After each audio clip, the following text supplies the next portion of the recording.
Bonjour, je m'appelle Adrien Ladan, je suis cofondateur de SQ Motors et je vais vous parler de mon job en 180 secondes. J'ai commencé par un bac S, j'étais au lycée français international de Montréal. Ensuite je suis revenu à Bordeaux, j'ai fait une licence de physique, après j'ai fait un master de physique. Et en deuxième année de master, comme j'étais très intéressé par l'aspect commercial, business, j'ai fait une spécialisation du coup toujours en physique, mais avec beaucoup d'aspects sur l'entrepreneuriat, le business, le commerce. Alors après mon diplôme, je suis parti à Londres, j'ai fait de la finance à Canary Wharf et à la City.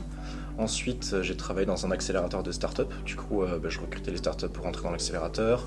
On les accompagnait sur leur business model, le produit, le marketing, leur développement, etc. Et principalement sur les investissements, du coup du seed round jusqu'à la série A. Ensuite, j'ai monté ma première entreprise à Londres dans le marché de l'art. Puis je suis rentré à Bordeaux, rejoindre Edouard et cofonder SQ Motors. Ça m'a toujours attiré, le concept de faire ce que je veux, quand je veux, comme je veux. C'est vraiment quelque chose qui m'attirait. En plus de ça, moi je suis quelqu'un qui est assez à l'aise dans l'incertitude et dans le chaos. Et une startup, c'est vraiment défini par le chaos.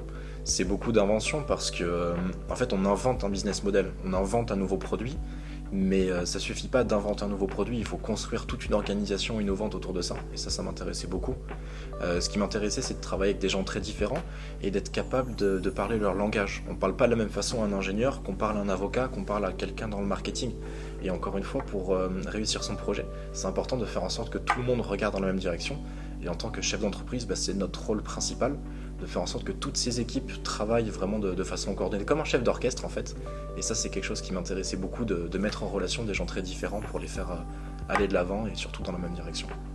L'entrepreneuriat, pour moi, c'est vraiment l'aventure.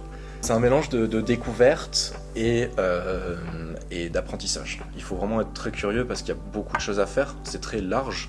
Ça va justement pour son propre projet des subventions jusqu'aux produits, l'aspect commercial, marketing, lever de l'argent auprès d'investisseurs, manager des équipes. Donc c'est très très large l'entrepreneuriat. Vraiment sur la base de la base, il faut être optimiste. C'est vraiment, il faut être même pathologiquement optimiste. C'est très dur, il y a beaucoup d'incertitudes, il y a tout le temps des problèmes à résoudre. Et du coup, je pense, la clé, c'est d'être pessimiste à court terme et optimiste sur le long terme. Toujours avoir espoir que ça va finir par marcher. Je pense que ce qui est très important aussi, c'est d'être proactif.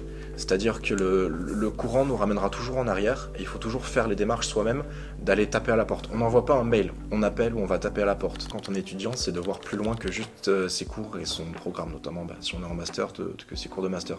Ce qui fait la différence, c'est ce qu'on fait à côté.